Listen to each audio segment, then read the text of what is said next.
जय हिंद दोस्तों, मैं विनय मौर्य आप लोगों का इस YouTube चैनल में स्वागत करता हूं। मेरे दोस्तों, मंजिल ने हौसलों से कहा तेरे बस की बात नहीं, मंजिल ने हौसलों से कहा तेरे बस की बात नहीं, हौसलों ने मंजिल की आंखों में आंखें डाल के बोला चल झुट्ठी तेरी इतनी औकात नहीं। दोस्तों, आज का करंट अफेयर्स अत्यंत ही महत्वपूर्ण होने वाला है, तो चलिए ज़्यादा ना समय को विलंब करते हुए सीधे प्रश्न पे चलते हैं। तो ये रहा है आज का पहला सवाल, क्वेश्चन नंबर 1।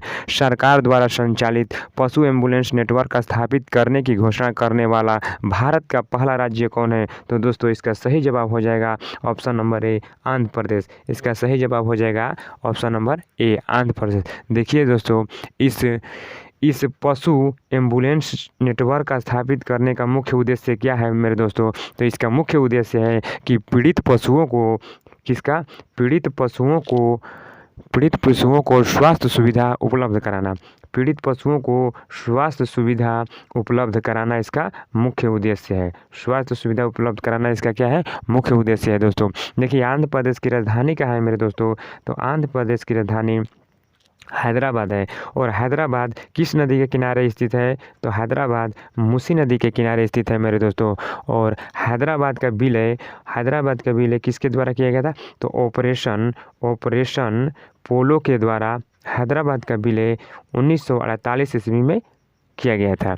1948 ईस्वी में किया गया था। देखिए, ये देखिए, आंध्र प्रदेश के अभी सीएम कौन है? तो वाई एस जगनमोहन रेड्डी जी हैं। और अभी हाल ही में वाई एस जगनमोहन रेड्डी जी को ही chief minister of the year का पुरस्कार मिला है।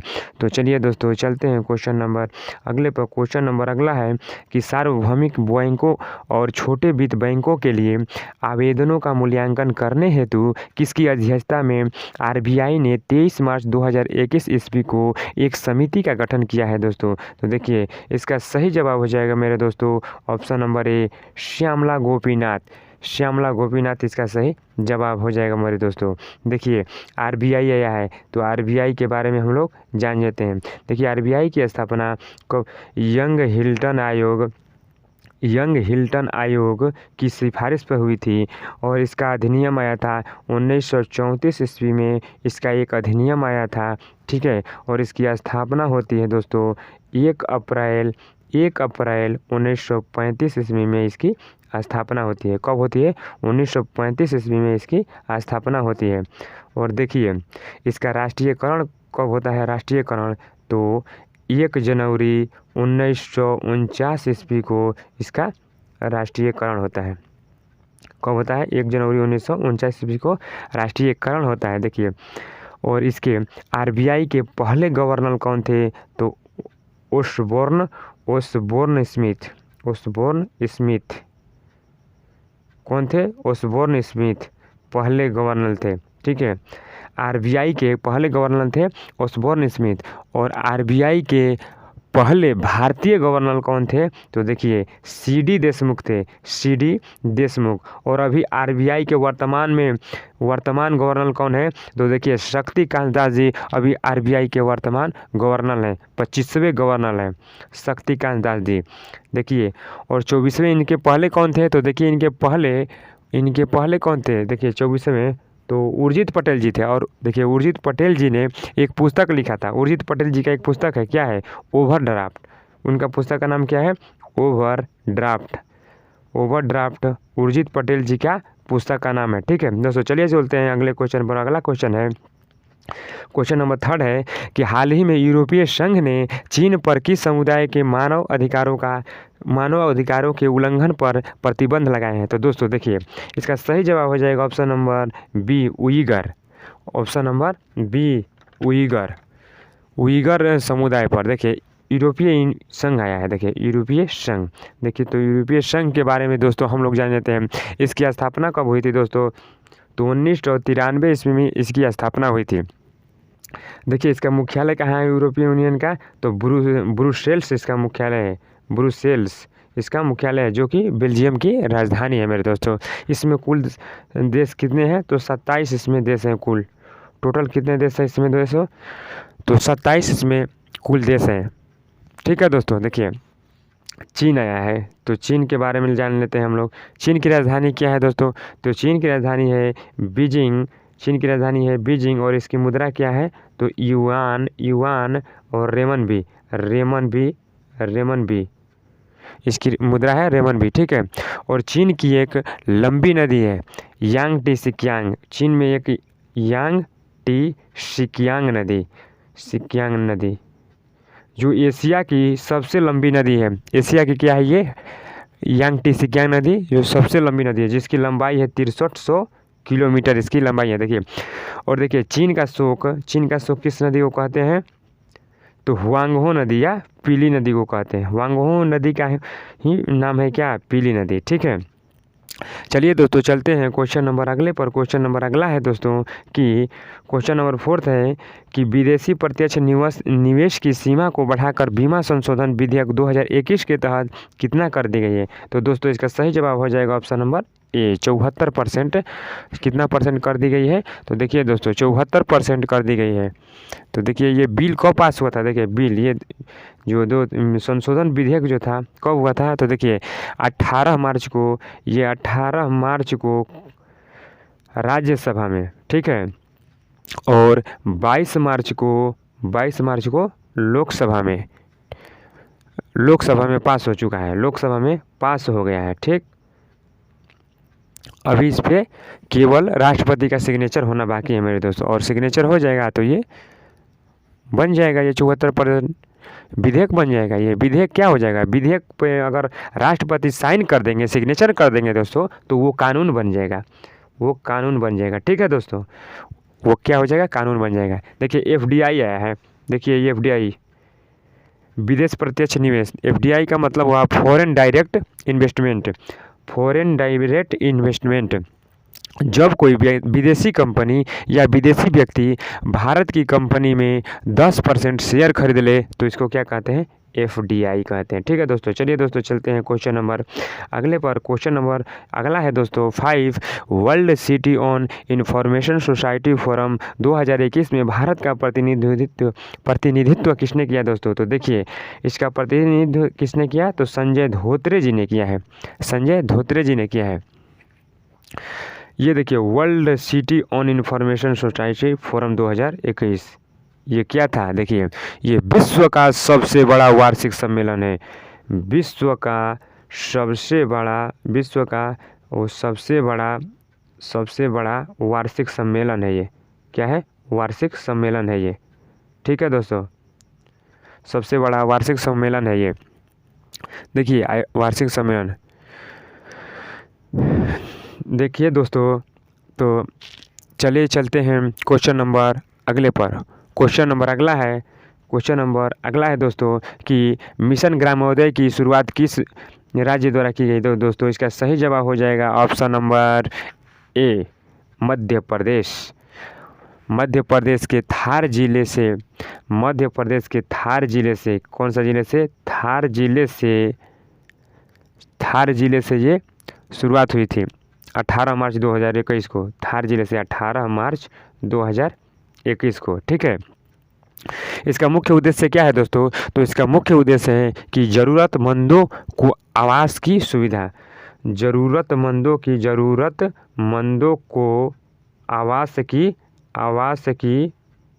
आवास की सुविधा उपलब्ध कराना इसका मुख्य उद्देश्य है मेरे दोस्तों। इसका मुख्य उद्देश्य देखिए मध्य प्रदेश की राजधानी कहाँ है तो देखिए मध्य प्रदेश की राजधानी कहाँ है तो भोपाल इसकी राजधानी है मेरे दोस्तों।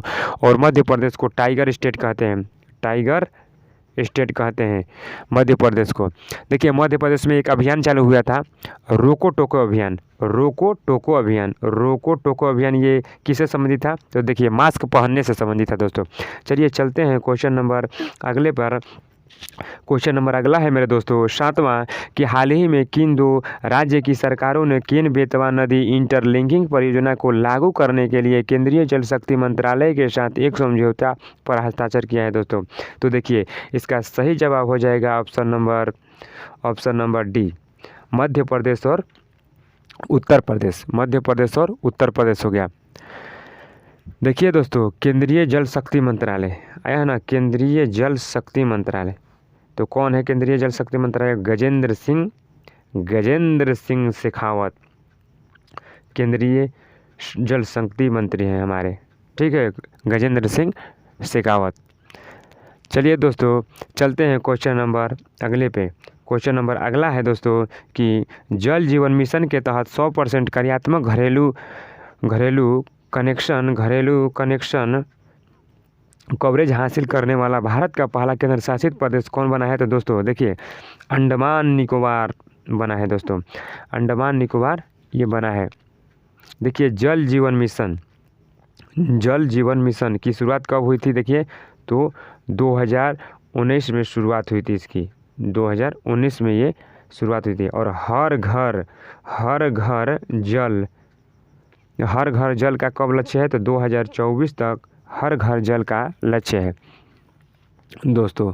क्या है? हर घर जल का रास्ता है। देखिए अंडमान निकोबार की स्थापना 1 नवंबर 1956 ईस्वी को हुई थी। अंडमान निकोबार की राजधानी क्या है दोस्तों? तो पोर्ट ब्लेयर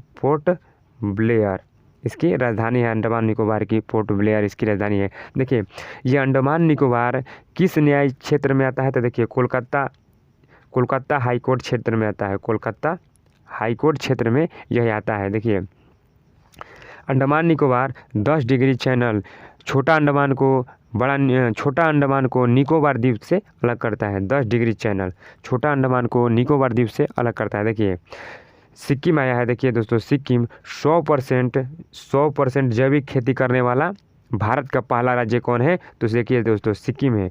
और 100% जैविक खेती करने वाला भारत का पहला केंद्र शासित प्रदेश कौन है? तो देखिए लक्षद्वीप है। ठीक है दोस्तों, चलिए दोस्तों चलते हैं क्वेश्चन नंबर अगले पर। क्वेश्चन नंबर अगला है दोस्तों कि 9वां क्वेश्चन है कि भारत सरकार के द्वारा किस स्थान पर हवाई रडार परीक्षण करने का फैसला किया गया है दोस्तों? तो इसका सही जवाब हो जाएगा हिमालयन हिमनद पर किया गया है। ठीक है दोस्तों, हिमालयन हिमनद पर किया गया है। देखिए रडार आया है। देखिए रडार आया है, रेडियो डिटेक्शन एंड रेंजिंग।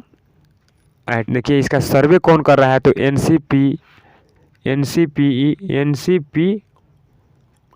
कर रहा है। ठीक है इसका सर्वे।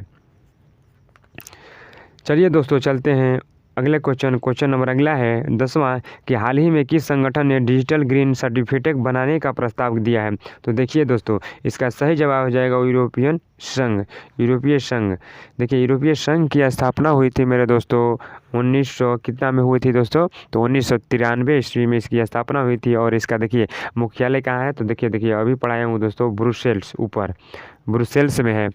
देखिए इसमें देशों की संख्या कितनी है दोस्तों? तो कोरोना से उभर चुके हैं या उनको कोरोना नहीं कभी हुआ ही नहीं है या उनको वैक्सीन लग चुका है। ठीक है, या उनको वैक्सीन लग चुका है, उनको दिया जाएगा दोस्तों। ठीक है दोस्तों, चलिए चलते हैं क्वेश्चन नंबर अगले पर। क्वेश्चन नंबर अगला है दोस्तों कि हाल ही में कौन सा देश मुख्यमंत्री चिरंजीवी योजना शुरू करेगा? तो दोस्तों इसका सही जवाब हो जाएगा राजस्थान। ऑप्शन नंबर ए राजस्थान। ठीक है, राजस्थान की राजधानी क्या है? तो देखिए जयपुर है। राजस्थान की राजधानी जयपुर है। और ऑपरेशन डिजर्ट की शुरुआत ऑपरेशन डिजर्ट शुरुआत यहीं पे हुई थी। देखिए राजस्थान में ही ऑपरेशन डिजर्ट की शुरुआत हुई थी। ठीक है, और राजस्थान में केवलादेव नेशनल पार्क है। केवलादेव नेशनल पार्क है। ठीक है, राजस्थान में। चलिए दोस्तों चलते हैं क्वेश्चन नंबर अगले पर। क्वेश्चन नंबर अगला है मेरे दोस्तों कि हाल ही में केंद्रीय मंत्रिमंडल ने भारत और किस देश के बीच खेल और तथा युवा मंत्रालय के सहयोग के लिए सहयोग किया गया है? ठीक है, समझौता किया गया है। तो देखिए समझौता किया गया है किससे? तो मालदीव से। देखिए मालदीव की राजधानी क्या है? मालदीव की राजधानी है दोस्तों माले। और मालदीव की करेंसी क्या है? मालदीवियन रुपया है मेरे दोस्तों। और यहाँ के प्रेसिडेंट कौन है? इब्राहिम मोहम्मद हैं। ठीक है दोस्तों, देखिए इंडिया और मालदीव के बीच 8 डिग्री क्या है? चैनल है। 8 डिग्री चैनल है इंडिया और मालदीव के बीच। चलिए दोस्तों चलते हैं क्वेश्चन नंबर अगले पर। देखिए क्वेश्चन नंबर अगला है दोस्तों कि अभी हाल ही में किसने ई ट्रेंडिंग पोर्टल प्रणीत लॉन्च किया है? देखिए प्रणीत लॉन्च किया है। तो देखिए दोस्तों, इसका सही आंसर हो जाएगा ऑप्शन नंबर ए, पावर ग्रिड ने। और पावर ग्रिड की स्थापना कब हुई थी मेरे दोस्तों? तो 1989 में इसकी स्थापना हुई थी। इसका मुख्यालय कहाँ है मेरे दोस्तों? तो गुरुग्राम में है, गुरुग्राम हरियाणा में है। और देखिए दोस्तों, गुरुग्राम हरियाणा में ही इंटरनेशनल सोलर अलायंस का मुख्यालय है, अंतर्राष्ट्रीय सौर संगठन का मुख्यालय है। और इसकी स्थापना कब हुई थी मेरे दोस्तों? तो COP21 के द्वारा 2015 ईस्वी में हुई थी। COP21 के द्वारा 2015 ईस्वी में कहाँ पे हुई थी? तो पेरिस में हुई थी, पेरिस में हुई थी ये। COP21 कहाँ हुआ था? तो पेरिस में हुआ था दोस्तों। ठीक है दोस्तों, चलिए चलते हैं क्वेश्चन नंबर अगले पर। क्वेश्चन नंबर अगला है कि हाल ही में एक भारत श्रेष्ठ भारत कार्यक्रम के तहत किस राज्य को दिल्ली के साथ जोड़ा गया है? एक भारत श्रेष्ठ भारत, एक भारत और श्रेष्ठ भारत कार्यक्रम 2015 से इसकी शुरुआत हुई थी। ठीक है दोस्तों, इसका सही आंसर हो जाएगा एक भारत श्रेष्ठ भारत कार्यक्रम के तहत किस राज्य को दिल्ली से जोड़ा गया है? तो देखिए, किस राज्य को दिल्ली से जोड़ा गया था? देखिए, सिक्किम राज्य को दिल्ली से जोड़ा गया है मेरे दोस्तों, सिक्किम राज्य को। ठीक है, सिक्किम राज्य को 36वां संशोधन 1975 के द्वारा, ठीक है, द्वारा भारत का 26वां राज्य बनाया गया है। भारत का क्या? 26वां राज्य बनाया गया है 36वां संविधान संशोधन के द्वारा 1975 ईस्वी में। ठीक है, देखिए ये क्या है? 100% जैविक खेती करने वाला क्या है? राज्य है, पहला राज्य है भारत का। चलिए दोस्तों, चलते हैं क्वेश्चन नंबर अंतिम और लास्ट सवाल है आज का। मैलाथियान कीटनाशक की 20,000 लीटर की आपूर्ति भारत में किस देश को दिया है? तो दोस्तों, इसका सही जवाब हो जाएगा option number D, Iran. Iran को ये क्या किया है? भारत हमारे दिया है। देखिए, ईरान की राजधानी कहाँ है? तो दोस्तों, तेहरान है इसकी राजधानी। ईरान की राजधानी कहाँ है? तेहरान है। और इसकी मुद्रा क्या है? तो रियाल है, इसकी मुद्रा है रियाल। ठीक है दोस्तों, देखिए, और इसके प्रेसिडेंट कौन है? तो इसके प्रेसिडेंट हैं हसन रूहानी जी। हसन रूहानी जी इसके प्रेसिडेंट हैं। देखिए, ईरान में ही क्या है? ईरान में रामसर साइट है, रामसर साइट है। क्या है? Ramsar site. रामसर साइट की स्थापना हुई थी 2 फरवरी 1971 ईस्वी को मेरे दोस्तों, रामसर साइट की स्थापना हुई थी। देखिए, भारत में टोटल रामसर साइट की संख्या है, और भारत की पहली रामसर साइट में शामिल होने वाली कौन झील थी? तो देखिए, चिल्का झील थी। चिल्का झील थी रामसर साइट में शामिल होने वाली भारत की पहली झील। देखिए, और भारत ने ही ईरान में एक चाबहार बंदरगाह बनाया है। क्या बनाया है? चाबहार बंदरगाह बनाया है भारत ने ईरान में। ठीक है, और देखिए, चाबहार दिवस कब मनाया जाता है मेरे दोस्तों? तो 4 मार्च को चाबहार दिवस मनाया जाता है। दोस्तों, अगर वीडियो अच्छा लगे दोस्तों तो लाइक, शेयर, कमेंट करना मत भूलिएगा, और घंटी को दबाना मत भूलिएगा मेरे दोस्तों। जय हिंद, जय भारत।